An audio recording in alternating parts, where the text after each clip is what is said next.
Recently Reliance industries का 48th annual general meeting था। Company ने फाइनेंशियल ईयर 25 में $125 बिलियन का एनुअल रेवेन्यू अचीव किया था। रिलायंस इंडस्ट्री इंडिया की पहली कंपनी है जिसने ये माइलस्टोन क्रॉस किया।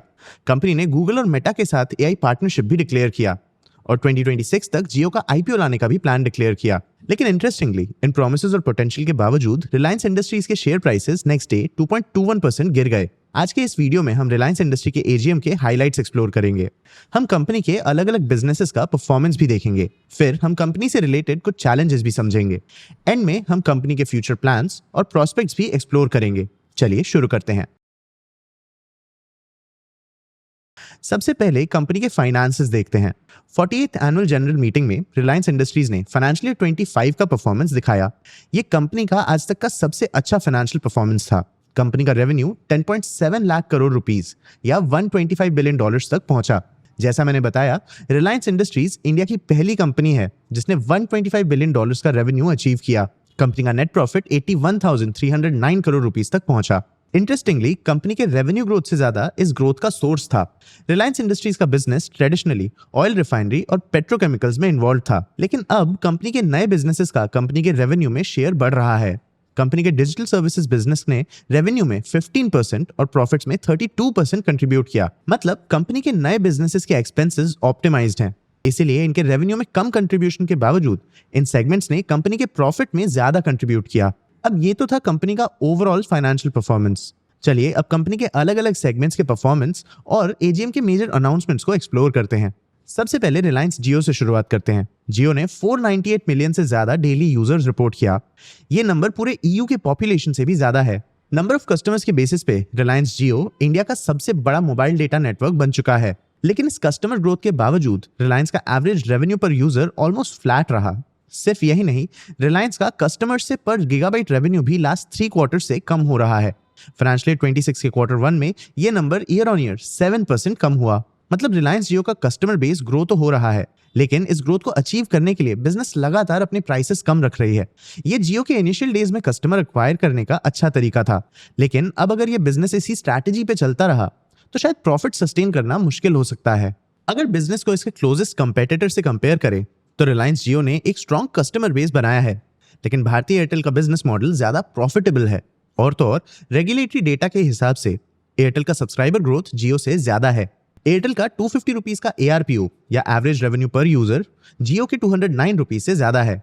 एयरटेल का एआरपीयू क्वार्टर ऑन क्वार्टर 2.1% और ईयर ऑन ईयर 18.6% से बढ़ा। वहीं जियो के केस में ये नंबर क्वार्टर ऑन क्वार्टर 1.3% और ईयर ऑन ईयर 14.9% बढ़ा। मतलब एयरटेल जियो से ज्यादा तेजी से नए कस्टमर्स तो अक्वायर कर ही रहा है, कंपनी इन कस्टमर से ज्यादा कमा भी रही है और एयरटेल का हर यूजर से रेवेन्यू ग्रोथ भी रिलायंस से ज्यादा है। अब कंपनी के रिटेल सेगमेंट पे फोकस करते हैं। रिलायंस इंडस्ट्री के 48th एजीएम में इस बिजनेस के एग्जीक्यूटिव डायरेक्टर ईशा अंबानी ने एक बोल्ड टारगेट सेट किया। नेक्स्ट 5 इयर्स में 1 लाख करोड़ रुपीस का एनुअल रेवेन्यू और नेक्स्ट 12 मंथ्स में 25 इंटरनेशनल मार्केट्स में एक्सपेंशन। ये काफी अग्रेसिव ग्रोथ प्लान्स हैं। अगर इस सेगमेंट का करंट परफॉर्मेंस देखें तो इस ग्रोथ का कॉस्ट क्लियरली दिखता है। रिलायंस इंडस्ट्रीज के रिटेल बिजनेस का रेवेन्यू ग्रोथ काफी स्लो हो चुका है। फाइनेंशियल ईयर 23 से फाइनेंशियल ईयर 24 तक इस सेगमेंट का रेवेन्यू 17.8% बढ़ा था। फाइनेंशियल ईयर 24 से 25 तक ये नंबर 8% तक गिर गया। मतलब बिजनेस का रेवेन्यू ग्रोथ रेट हाफ से भी कम हो गया है। सेगमेंट का प्रॉफिट मार्जिन भी 21% से 12% तक कम हो गया। सेगमेंट के ऑपरेशनल मेट्रिक्स भी अच्छे नहीं थे। फाइनेंशियल ईयर 25 में रिलायंस रिटेल ने 2100 स्टोर्स बंद किए। ये फाइनेंशियल ईयर 24 से डबल है। मतलब फाइनेंशियल ईयर 25 में वीक कंज्यूमर डिमांड का इंपैक्ट कंपनी के फाइनेंसेस पे क्लियरली दिख रहा है। और रिलायंस के रिटेल सेगमेंट और रिलायंस जियो के प्रॉब्लम्स का कारण भी सेम है, अग्रेसिव कस्टमर एक्विजिशन के लिए एक्सट्रीम प्राइस अंडरकटिंग। मतलब रिलायंस का रिटेल सेगमेंट सिर्फ हेवी डिस्काउंट्स नहीं बल्कि लो प्राइसिंग के थ्रू कस्टमर्स एक्वायर करने की कोशिश कर रहा है। कंपनी अपने स्टेपल्स और कंज्यूमर गुड्स सेगमेंट के प्रोडक्ट्स कंसिस्टेंटली अपने कंपटीटर से 20 to 40% लोअर प्राइसेस पे सेल करती है। जैसे रिलायंस का इंडिपेंडेंट आटा ब्रांड, ये आईटीसी जैसे एस्टैब्लिश्ड प्लेयर के प्रोडक्ट से 37% लोअर प्राइस पे सेल होता है। इस स्ट्रैटेजी ने कंपनी को हाई वॉल्यूम्स अचीव करने में मदद की है। रिलायंस ने रिसेंटली कैंपा कोला अक्वायर और रीलॉन्च भी किया। ये ब्रांड बहुत तेजी से 1000 करोड़ रुपीस के वैल्यू तक भी पहुंच गया, लेकिन इस ग्रोथ का कॉस्ट बिजनेस के मार्जिन्स में दिखता है। इन प्रोडक्ट्स की सेल्स हाई हैं, लेकिन कस्टमर्स अट्रैक्ट करने के लिए कंपनी ने लो प्राइसेस सेट किए, जिससे प्रॉफिटेबिलिटी पे प्रेशर पड़ता है। कंपनी ने अपने रिटेल सेगमेंट से रिलेटेड एक इंटरेस्टिंग डिसीजन भी लिया है। रिलायंस अपने रिटेल सेगमेंट के कंज्यूमर प्रोडक्ट्स और एफएमसीजी यूनिट्स को रिलायंस इंडस्ट्री के अंडर अलग सब्सिडीज बना रही है। इस स्प्लिट के लिए कंपनी रेगुलेटरी अप्रूवल्स का वेट कर रही है। पहले रिलायंस अपने स्ट्रॉन्ग रिटेल नेटवर्क के थ्रू अपने कंज्यूमर गुड्स पुश कर रहा था, लेकिन करंट डिसीजन के बाद दोनों बिजनेसेस में सिनर्जीज कैसे मेंटेन होंगे ये देखना इंटरेस्टिंग होगा। इन दोनों सेगमेंट्स के ग्रोथ स्लो डाउन और चैलेंजेस के अलावा कंपनी एक और प्रॉब्लम से डील कर रही है, जियो प्लेटफॉर्म्स का ग्रोइंग डेट। जियो प्लेटफॉर्म्स का finance cost year on year 21% बढ़ गया और क्वार्टर ऑन क्वार्टर 89% बढ़ गया। इस डेट के राइज का मतलब है कि कंपनी का डेट सर्विसिंग कॉस्ट भी बढ़ रहा होगा। इन हाई कॉस्ट के कारण जियो प्लेटफॉर्म्स के अपकमिंग पब्लिक लिस्टिंग के 10 लाख करोड़ रुपीस का वैल्यूएशन टारगेट पे नेगेटिव इंपैक्ट पड़ सकता है। लेकिन इन चैलेंजेस के बावजूद कंपनी इन सेगमेंट्स को एक्सपैंड करना चाहती है। सिर्फ ये सेगमेंट्स ही नहीं, कंपनी 2 फ्यूचर रेडी बिजनेसेस भी एक्सप्लोर कर रही है, न्यू एनर्जी और एआई।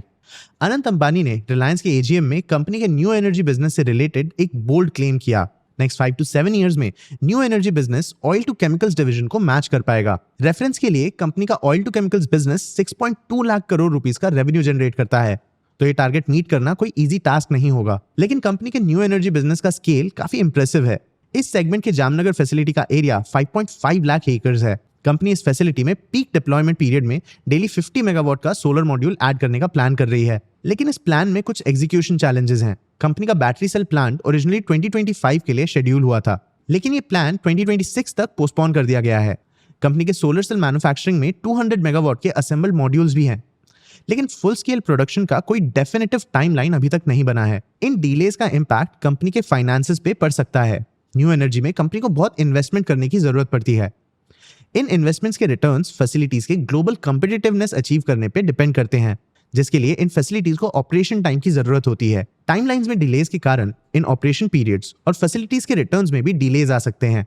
न्यू एनर्जी के साथ साथ कंपनी एआई सेगमेंट भी एक्सप्लोर कर रही है। कंपनी इस सेगमेंट में रिलायंस इंटेलिजेंस नाम के सब्सिडरी के साथ एंटर कर रही है, लेकिन कंपनी इस बिजनेस के साथ चैट जीपीटी या दूसरे इमेज जनरेटर्स के साथ कंपीट नहीं कर रही है। डेटा सेंटर्स, कंप्यूटिंग पावर और प्लेटफॉर्म सर्विसेज के थ्रू रिलायंस एआई इंफ्रास्ट्रक्चर पे फोकस कर रही है। इसीलिए कंपनी गूगल और मेटा के साथ पार्टनर भी कर रही है। ये इन टेक जायंट्स के साथ कंपीट करने की जगह इन्हें सर्विस प्रोवाइड करने की कोशिश कर रही है, और ये स्ट्रैटेजी रिलायंस के लार्ज स्केल इंजीनियरिंग और लैंड रिसोर्सेज के एक्सपर्टीज का फायदा भी उठा सकती है। गीगावाट स्केल डेटा सेंटर्स बनाने में कंपनी अपने एग्जिस्टिंग एरिया ऑफ एक्सपर्टीज में काम करेगी। कंपनी को नए ऑपरेशंस में एक्सपेरिमेंट नहीं करना पड़ेगा और रिस्क भी नहीं लेने पड़ेंगे। इन दोनों बिजनेसेस के साथ साथ कंपनी के टेलीकॉम और रिटेल बिजनेसेस इंटरनेशनल मार्केट्स में भी एक्सपेंशन प्लान कर रहे हैं।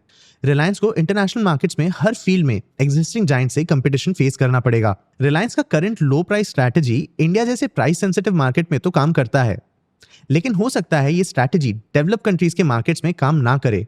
बेसिकली रिलायंस के पास इंटरनेशनल एक्सपेंशन का कोई सक्सेसफुल एग्जांपल या एग्जिस्टिंग प्लेबुक नहीं है, तो कंपनी इस एक्सपेंशन में ज्यादा रिस्क फेस कर सकती है। कंपनी के मैनेजमेंट में भी सिग्निफिकेंट चेंजेस आ रहे हैं। अंबानी फैमिली की सबसे नई जनरेशन अब कंपनी को कंट्रोल करना स्टार्ट कर रही है। आकाश और ईशा अंबानी ऑलरेडी कंपनी के जियो प्लेटफॉर्म और रिटेल बिजनेसेस लीड कर रहे थे। अब अनंत अंबानी ने भी कंपनी का मैनेजमेंट एंटर किया है। अनंत कंपनी के traditional oil, gas and petrochemical division को हैंडल करेंगे। नए मैनेजमेंट के अंडर कंपनी अग्रेसिव ग्रोथ और एक्सपेंशन की जगह शायद स्टेबिलिटी पे फोकस कर रही है। रिटेल बिजनेसेस में स्टोर क्लोज होना और कंसोलिडेशन, टेलीकॉम में जियो आईपीओ का डिले और न्यू एनर्जी सेगमेंट में भी डिलेज इस स्टेबिलिटी फर्स्ट अप्रोच का रिजल्ट हो सकते हैं। कंपनी के करंट चेंजेस, चैलेंजेस और प्लान्स के साथ कंपनी को कंपटीशन पे भी ध्यान देना होगा। टेलीकॉम स्पेस में जियो का सब्सक्राइबर काउंट इंडिया में सबसे ज्यादा है, लेकिन इन कस्टमर्स से कंपनी हेल्दीली रेवेन्यू रिकवर नहीं कर पा रही है। जैसा मैंने बताया, कंपनी के कंपटीटर एयरटेल का सब्सक्राइबर काउंट कम है, लेकिन कंपनी का प्रॉफिटेबिलिटी जियो से ज्यादा है। और तो और एयरटेल के सब्सक्राइबर्स भी बढ़ रहे हैं और इस सब्सक्राइबर ग्रोथ का स्पीड भी बढ़ रहा है। रिटेल स्पेस में रिलायंस एवेन्यू सुपरमार्ट और ट्रेंट लिमिटेड से कंपटीशन फेस करता है। रिलायंस इंडस्ट्रीज के 48th एजीएम में कंपनी ने ग्रोथ रिपोर्ट किया, लेकिन अगर इस ग्रोथ को ध्यान से देखा जाए तो कंपनी को कुछ मेजर चैलेंजेस भी फेस करने पड़ सकते हैं। आपको क्या लगता है, क्या रिलायंस का ये ग्रोथ स्लो डाउन कंपनी के ऑपरेशंस में शिफ्ट का रिजल्ट है या मैनेजमेंट में चेंज का? क्या ये एक वन टाइम प्रॉब्लम है या कंपनी अब अपने ग्रोथ के सीलिंग तक पहुंच चुकी है? अपने व्यूज हमें कमेंट सेक्शन में जरूर बताना। आगे आप कौन से टॉपिक्स पे वीडियोस देखना चाहते हो ये भी हमें कमेंट सेक्शन में जरूर बताना। अगर ये वीडियो आपको इन्फॉर्मेटिव लगा तो इसे लाइक और शेयर जरूर करना। ऐसे ही और वीडियोस के लिए चैनल को सब्सक्राइब भी कर लेना। आज की वीडियो के लिए इतना ही। मैं हूं आपका होस्ट देव, मिलते हैं अगले वीडियो में।